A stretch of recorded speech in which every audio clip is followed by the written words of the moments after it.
Just how bad is Super Rugby's attendance? It's something that comes up a wee bit on the channel, talking about just crowds, money, things like that. And I often see the statements made, Super Rugby's dying, nobody goes to the games anymore.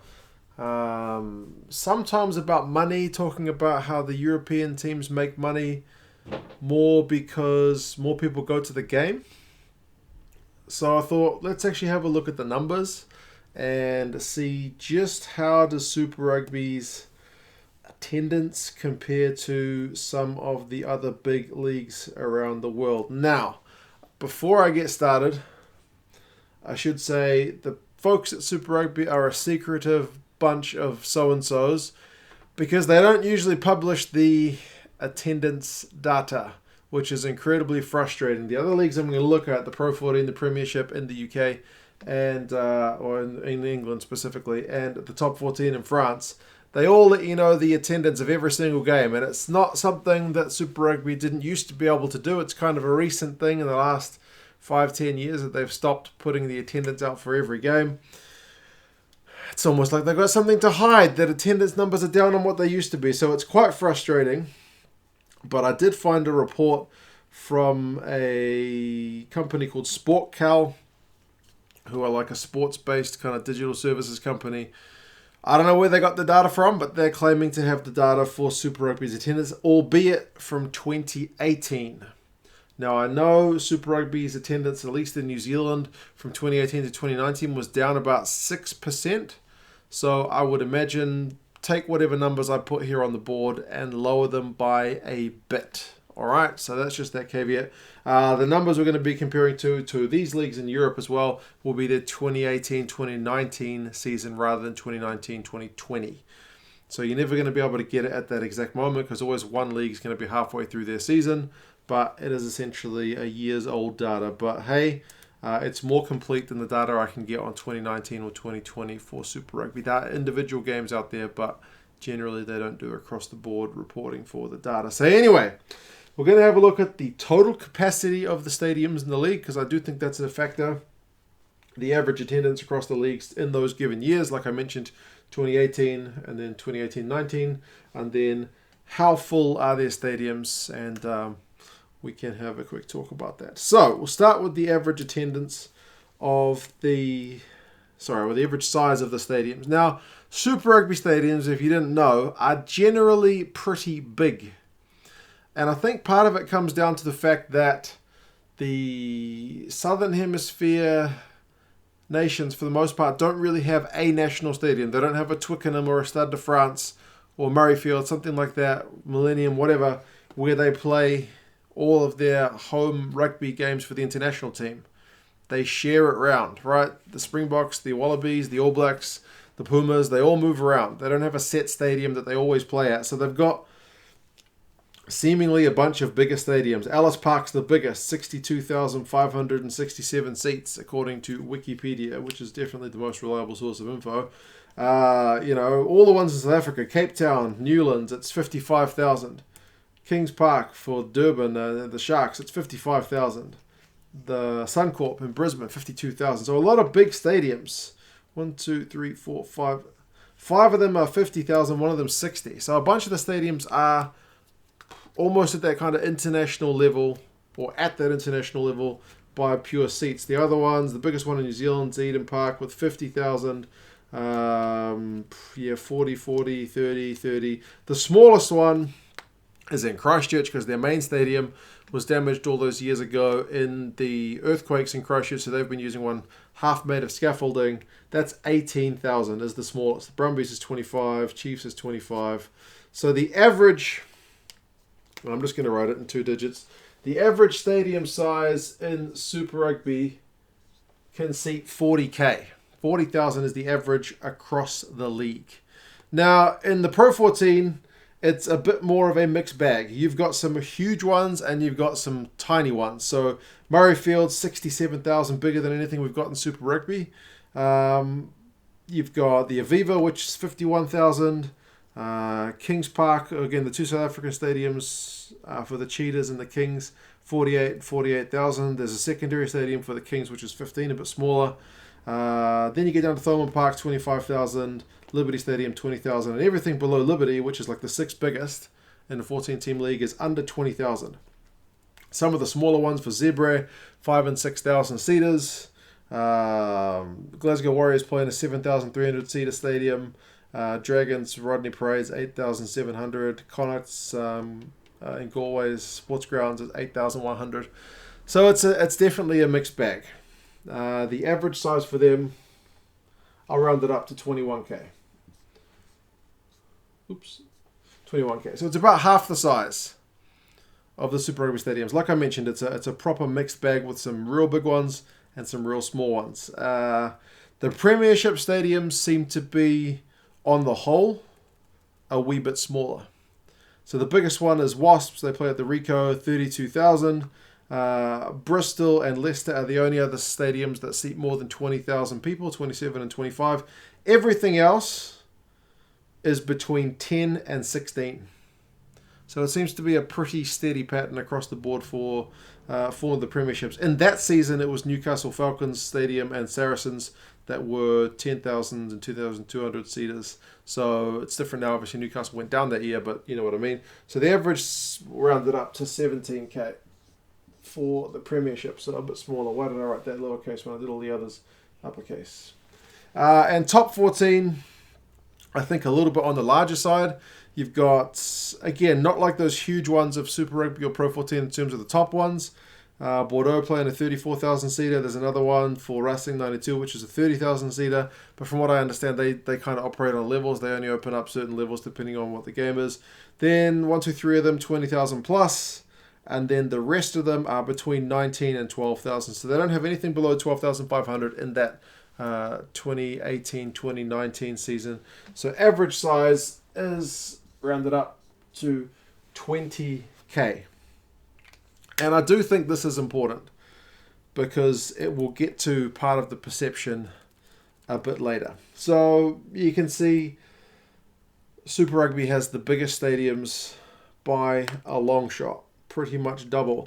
If you took the smallest stadium from Super Rugby, which is the Crusaders one with 18,000, it would be the 9th biggest in the Pro 14 if you include the fact that some of the teams... I mean, I didn't include all the Super Rugby stadiums that have like a one-off game in them, but I think it'd be about 9th in the Pro 14.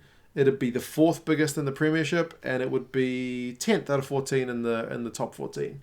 So that's the smallest one in Super Rugby. Again, it has a point.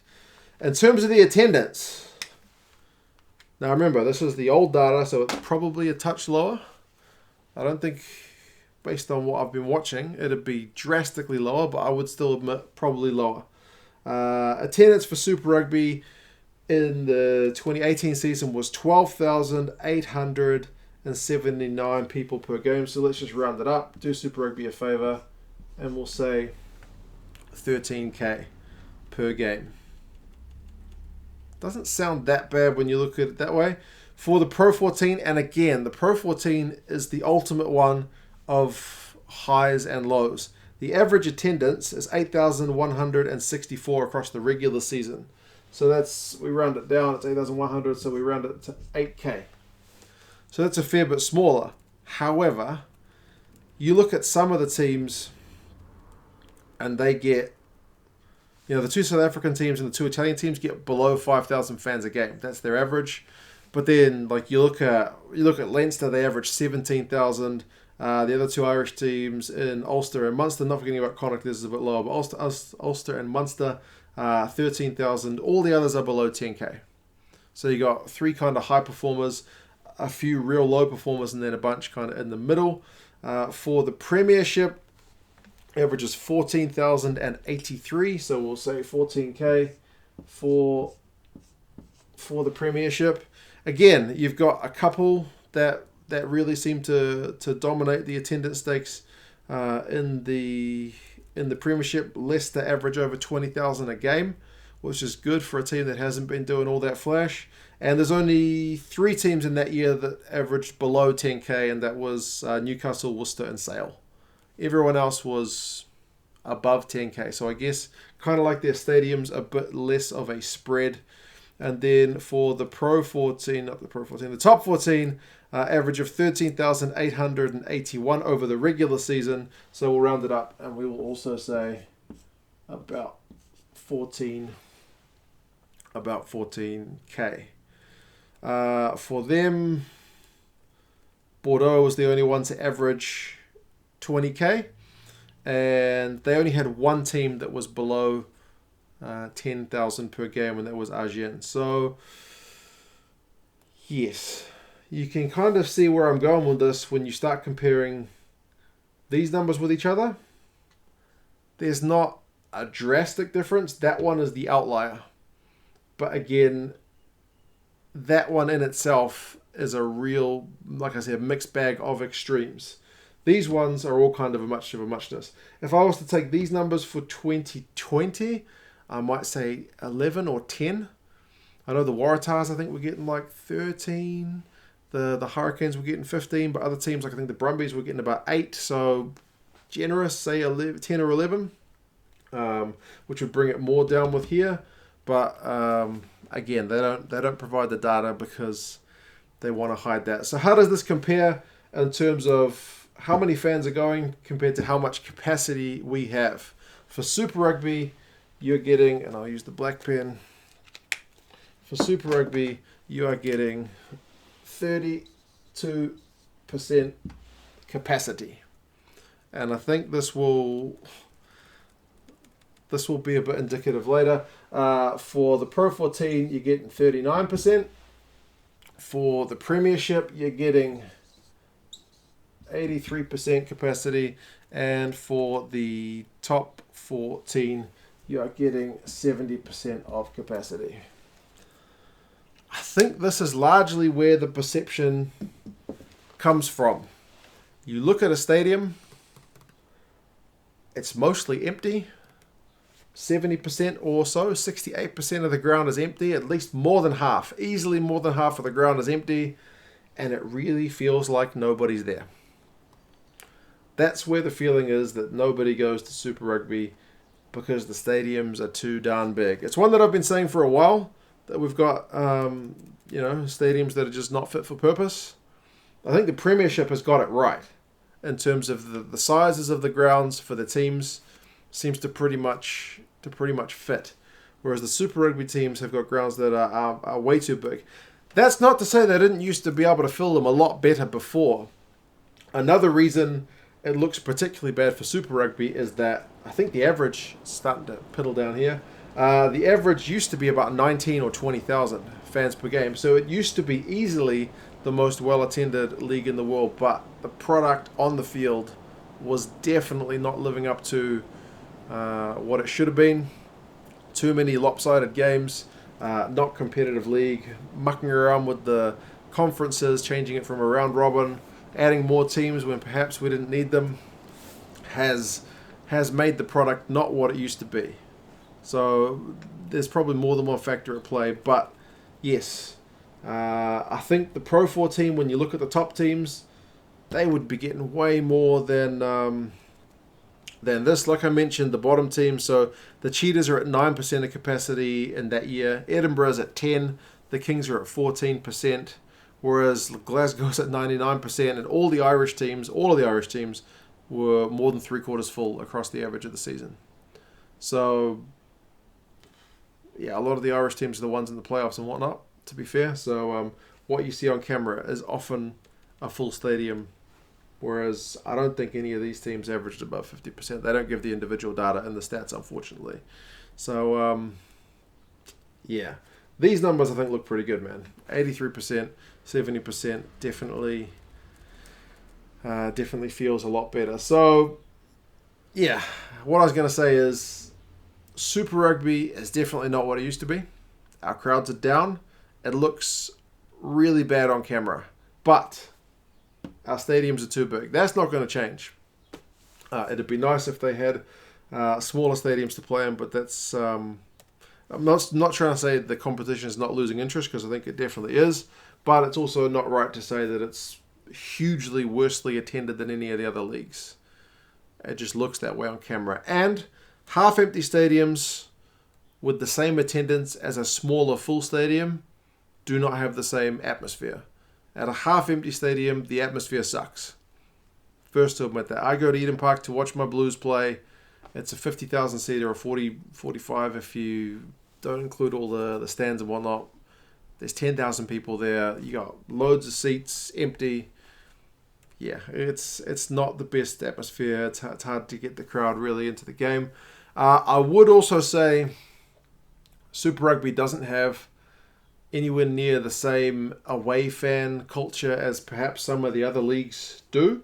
I know from what I've seen of the Pro 14 and the Champions Cup and whatnot, especially the Irish teams, those guys seem to travel ridiculously well. The Premiership and the Top 14, I guess, being relatively local. The Pro 14 spread around a bit.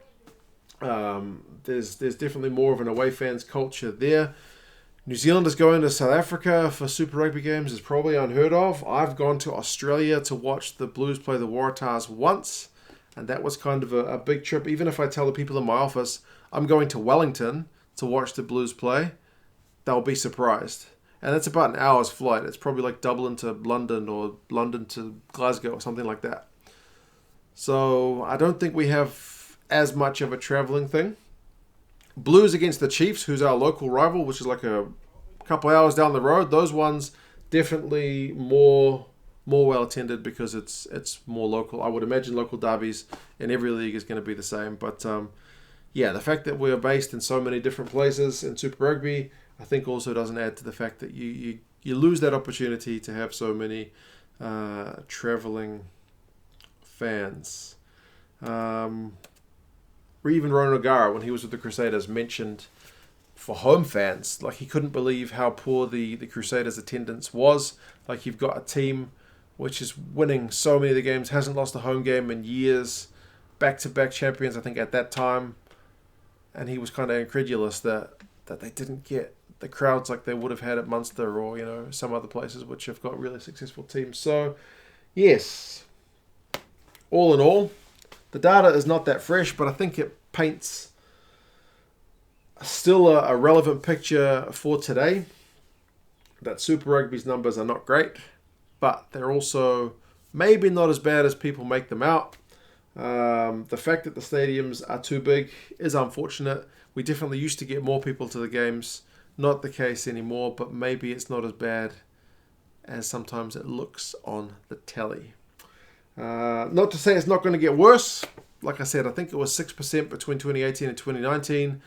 There are still games like Stormers when they play, I think it was the Bulls in the opening game of one of the seasons, got like 27,000 fans. So it's not unheard of for us to get decent crowds in Super Rugby, but then you'll every now and again hear, like I think last season the Waratahs had their lowest one on record. Some crowds, I think, have been below 5,000 at times, like one-off games. These guys who are getting cut from Super Rugby when they played in Tokyo tended to get a really nice-looking, maybe 80%, maybe even more, sold-out ground. And it looked fantastic on camera. So even though the team was on the way out, people would at least get out to support the teams. Sports, and I think in particular Super Rugby, needs to do a better job at attracting fans. Can't speak for many teams apart from the Blues and the other teams I've been to, like the Grounds, which is kind of a similar experience. The Hurricanes, the Chiefs, they do need to do a better job for the match day experience, because just going to watch the game for a lot of people these days, it's not enough to get them out there. So, yeah, hope that was a bit of an interesting look. Like I mentioned, I got the information from Sport Cal.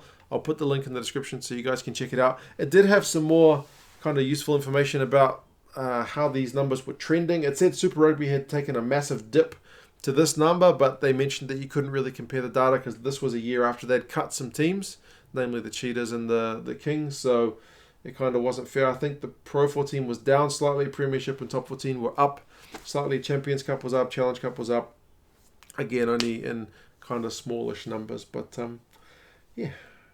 Anyway, you guys let me know your thoughts. Do you still get out to games?